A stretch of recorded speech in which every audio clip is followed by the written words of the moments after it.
श्रीमहागणाधिपतये नमः। शुक्लां ब्रह्मविचारसारपरमामाद्यां जगद्व्यापिनीं वीणापुस्तकधारिणीमभयदां जाड्यान्धकारापगां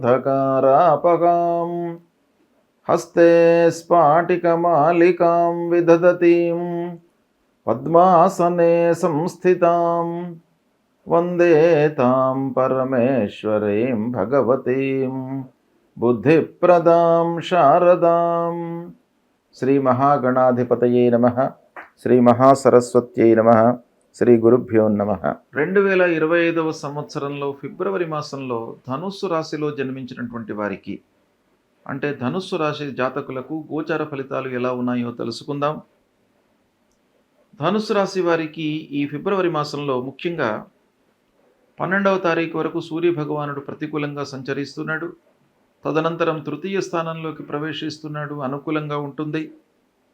కుజుడు సప్తమ స్థానంలో ప్రతికూలంగా ఉన్నాడు. బుధుడు 2, 3 స్థానాలలో అనుకూలంగా ఉన్నాడు. బృహస్పతి షష్టమ స్థానంలో ప్రతికూలంగా ఉన్నాడు. శుక్రుడు అర్ధాష్టమ స్థానంలో అనుకూలంగా ఉన్నాడు. శనైశ్చరుడు తృతీయ స్థానంలో అనుకూలంగా ఉన్నాడు. రాహువు అర్ధాష్టమ స్థానం, కేతువు దశమ స్థానంలో ప్రతికూలంగా ఉన్నారు. ఈ విధంగా గ్రహస్థితి ఉంది. ముఖ్యంగా ఈ గ్రహస్థితిని చూసినట్టయితే, ఈ ప్రధానమైనటువంటి గ్రహాలు సంచరిస్తున్నటువంటి స్థానాలను మనము బేరీజ్ వేసుకున్నట్టయితే, ప్రధానమైనటువంటి గ్రహాలు బృహస్పతి, రాహువు, కేతువు ప్రతికూలంగా సంచరిస్తున్నాడు. శనైశ్వరుడు మట్టుకు అనుకూలంగా సంచరిస్తున్నారు. ఇక మాసవారి ఫలితాలపై ప్రభావాన్ని చూపించేటువంటి గ్రహాలు బుధుడు, శుక్రుడు, సూర్యుడు, కుజుడు. ఈ గ్రహాల లోపల బుధుడు, శుక్రుడు అనుకూలంగా ఉన్నారు. సూర్య భగవానుడు 50% అనుకూలంగా ఉన్నారు. కనుక ఈ మాసానికి మట్టుకు మనం ఆలోచించినట్టయితే కొంతవరకు కలిసి వచ్చేటువంటి అవకాశాలు కనబడుతున్నాయి. ముందుగా వ్యాపారస్తుల విషయం మనం చూసినట్టయితే అనుకూలంగానే ఉంటుంది. వ్యాపారము, క్రయ విక్రయాలు లాభసాటిగా కొనసాగుతాయి. ఈ మాసం లోపల చేతిలో ఉన్నటువంటి వ్యవహారానికి ఏమీ ఇబ్బంది లేదు. అనుకూలంగా డబ్బులు వస్తాయి, రావాల్సినటువంటి డబ్బులు మీకు అందుతాయి. వ్యాపారం బాగానే కొనసాగుతుంది. కొత్త వ్యాపారాన్ని మట్టుకు ప్రారంభించకండి. కొత్త వ్యాపారాన్ని పోస్ట్పోన్ చేసుకోండి. మంచి టైం వచ్చిన తర్వాత అప్పుడు కొత్త వ్యాపారంపై మనసు నిలపండి. చేతిలో ఉన్న వ్యాపారం పైన 100% మీరు ఎఫర్ట్స్ పెట్టండి. మీకు తప్పకుండా మీకు కలిసి వస్తుంది. కోర్టు వ్యవహారాలు అనుకూలిస్తాయి. న్యాయవాద వృత్తిలో ఉన్నటువంటి వారికి బాగా అనుకూలిస్తుంది ఈ మాసము.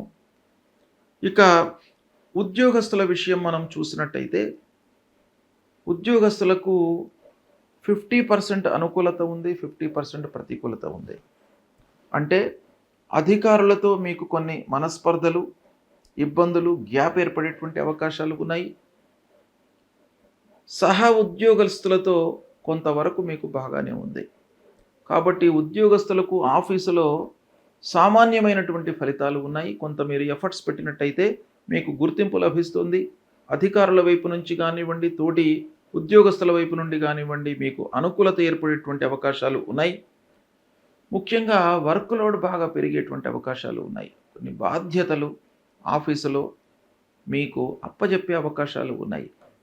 వాటిని మీరు హ్యాండిల్ చేయడం మూలకంగా కొన్ని ఇబ్బందులు ఎదురు కావచ్చు.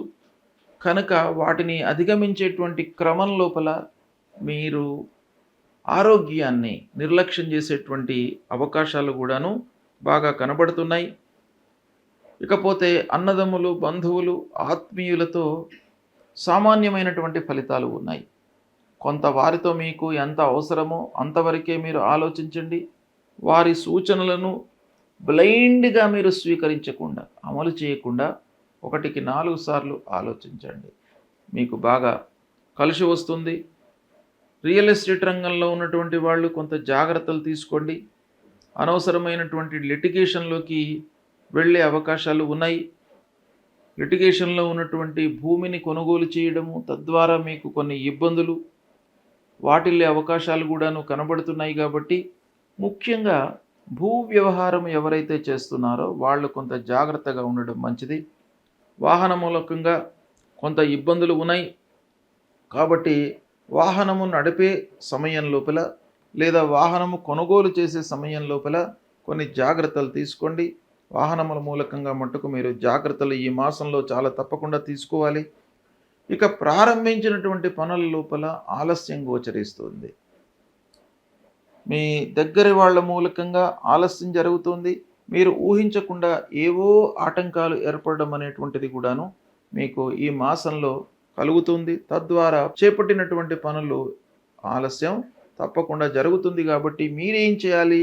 ఎఫర్ట్స్ ఎక్కువ పెట్టాలి. 100% బదులు 200% మీరు ఎఫర్ట్స్ పెట్టినట్టయితే ఆ ఆలస్యము, నష్టము అనేటువంటిది కొంత తగ్గే అవకాశము ఉంటుంది. ఇక ఉద్యోగ ప్రయత్నంలో ఉన్నటువంటి వారికి 50% అవకాశం ఉంది ఈ మాసంలో మీకు ఉద్యోగం లభించడానికి. కాబట్టి మీరు ఇంకా కంటిన్యూయస్గా ఎఫర్ట్స్ పెడుతూనే ఉండాలి. ఉద్యోగం కొరకై ప్రయత్నాలు మీరు కంటిన్యూ చేయండి. ఇక విదేశీ ప్రయత్నాలు, విదేశంలో చదువుకోవడానికి లేదా స్థానీయంగా మంచి సంస్థలలో ప్రవేశంల కొరకై మీరు ప్రయత్నం చేస్తున్నటువంటి వాళ్ళు ఈ మాసం లోపల మీరు ఎఫర్ట్స్ బాగా పెట్టాలి. తద్వారా మీకు కొంత మంచి జరిగే అవకాశాలు ఉన్నాయి. ఇక వృత్తిపరమైనటువంటి సమస్యలు కూడాను ఒక పక్కన కనబడుతున్నాయి. కాబట్టి చేసేటువంటి స్వయం వృత్తిలో ఉన్నటువంటి వారు, ముఖ్యంగా తన వద్ద పనిచేస్తున్నటువంటి వాళ్ళు కానివ్వండి, లేదా ఆ ప్రొఫెషన్కి ప్రపంచంలో లేదా మన సంఘంలో, సమాజంలో కాంపిటీటర్స్ మూలకంగా మీకు ఇబ్బందులు తలెత్తేటువంటి అవకాశం కూడాను ఒక పక్కన కనబడుతుంది. ఈ విధంగా ధనుస్సు రాశి వారికి 50% మంచి, 50% ప్రతికూలత గోచరిస్తుంది. కాబట్టి ప్రతికూల స్థానాలలో సంచరిస్తున్నటువంటి గ్రహాల కొరకై తప్పకుండా మీరు పరిహారాలు చేసుకోవాలి. ముఖ్యంగా అర్ధాష్టమ స్థానంలో రాహువు సంతోషం లేకుండా చేస్తాడు. మనకు ఏ పని లోపల కూడాను మనం ప్రారంభించిన పనులు కానివ్వండి, ఇంటి లోపల కానివ్వండి, ఎవరితోనైనా కూడాను మాట్లాడుతున్నటువంటి సమయం లోపల కూడాను మనకు సంతృప్తి లేకుండా చేస్తాడు రాహువు, కేతు మూలకంగా.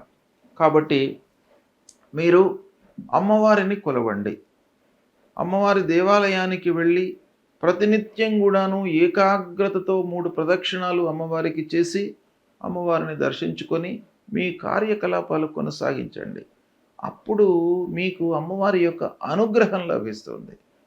తద్వారా మీకు ఆ రాహుకేతువుల మూలకంగా కలిగేటువంటి దుష్ప్రభావము తగ్గుతుంది. ఇక 6వ స్థానం లోపల గురువు సంచరిస్తున్నాడు. గురువు ఇండైరెక్ట్గా ప్రతి పని పైన కూడాను ప్రభావాన్ని చూపిస్తాడు. కాబట్టి గురువు యొక్క అనుగ్రహం మీకు తప్పకుండా కావాలి. కనుక సద్గురువులను సందర్శించుకోండి. దక్షిణామూర్తి స్తోత్ర పారాయణం చేయండి. మాతాపితృవులను సేవించండి. తద్వారా మీకు గురువు యొక్క అనుగ్రహం లభిస్తుంది. ఇది పాటించండి, మీకు సత్ఫలితాలు కలుగుతాయి. శుభం.